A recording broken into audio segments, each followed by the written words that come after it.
మరి ఆయన అభ్యర్థిత్వానికి సంబంధించి. అంటే ఇది ఒక విచిత్రమైనటువంటి పరిస్థితి ఆంధ్రప్రదేశ్లో.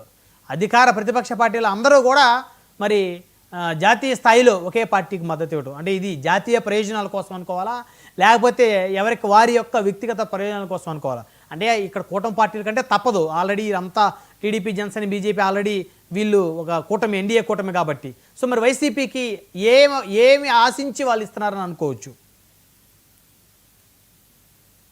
బ్రహ్మనాయుడు గారు, మీకు అదేవిధంగా ప్యానెల్లో పాల్గొంటున్న రాజకీయ పార్టీ నాయకులకు, విశ్లేషకులకు, 99 టీవీ ప్రేక్షకులందరికీ నమస్కారం.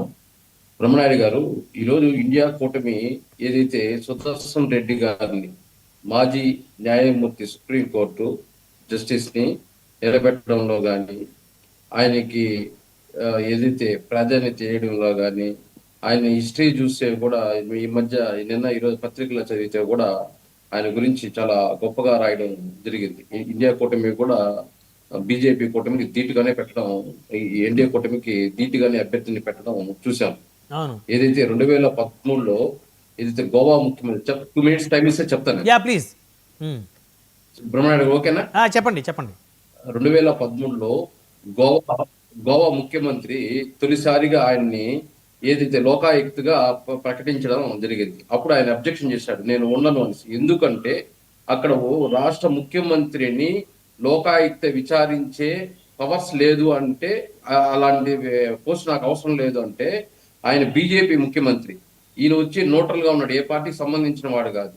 అయినా కూడా బీజేపీ ముఖ్యమంత్రి ఆయన్ని లోకాయుక్తగా ప్రకటించడానికి ఆయన ఏదైతే షరతులు కోరాడో, లోకాయుక్తలో ముఖ్యమంత్రిని ఏదైతే విచారించడానికి లేదని దాని పాయింట్ ని తీసేసి అతన్ని యాక్సెప్ట్ చేసి ముఖ్యమంత్రిని చేయడం జరిగింది. అంటే అలాంటి పారదర్శకంగా ఆ రోజు పార్టీలు కానీ, అదే విధంగా వ్యక్తులు కానీ ఉండడం జరిగింది.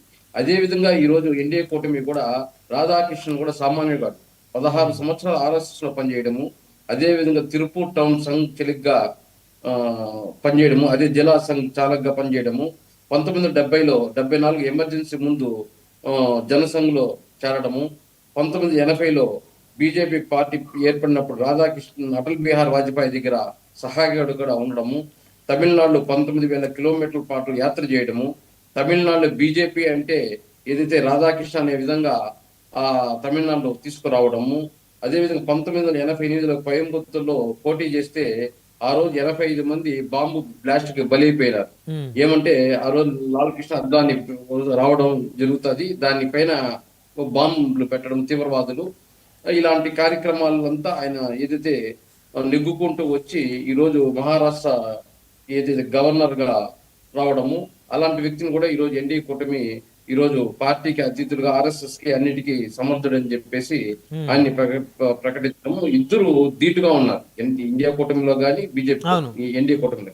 కానీ ఎన్డీఏ కూటమి తరఫున ఇప్పుడు ఏదైతే అభ్యర్థిని పెట్టామో వాళ్ళు ఖచ్చితంగా ఎన్డీఏ కూటమికి నిబద్ధత అయి ఉండాలి. అదే విధంగా ఇండియా కూటమి కంటే ఈరోజు జగన్మోహన్ రెడ్డి ప్రతి విషయంలోనూ ఎన్డీఏ కూటమిని వ్యతిరేకిస్తా ఉన్నాడు.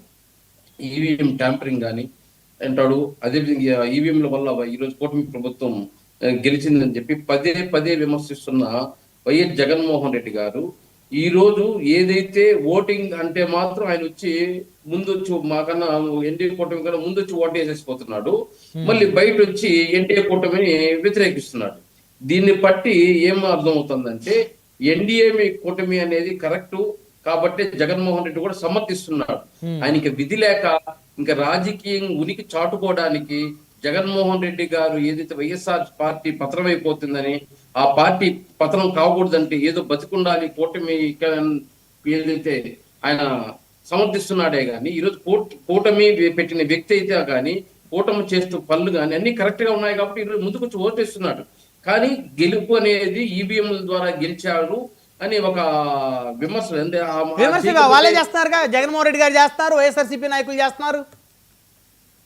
అదే జగన్మోహన్ రెడ్డి గారు విమర్శిస్తేనే నాయకులు కూడా విమర్శిస్తారు.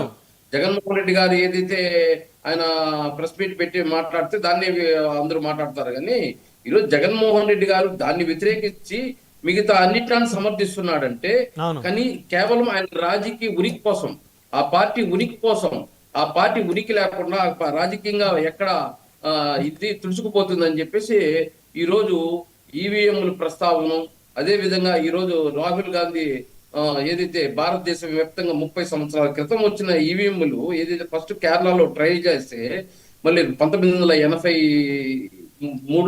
ఎంతో 30 ఇయర్స్ బ్యాక్ 2004 నుంచి 2 సార్లు కాంగ్రెస్ గెలిచింది అదే ఈవీఎంతో. ఆ రోజు సమర్థించారు. ఆ రోజు 2004లో తెచ్చింది కూడా బీజేపీ. ఈవీఎం తీసుకొచ్చింది 2009 అనుకుంటా బీజేపీ వచ్చింది తీసుకొచ్చింది. ఈవీఎం 2009 అనుకుంటా. 2000 అప్పుడు 2004 ముందు బీజేపీ ప్రభుత్వం ఉంది. ఉమ్, 2004లో ఫస్ట్ టైం పెట్టడం జరిగింది. కానీ ఆ రోజు పెట్టిన బీజేపీ ఓడిపోయింది, కాంగ్రెస్ గెలిచింది.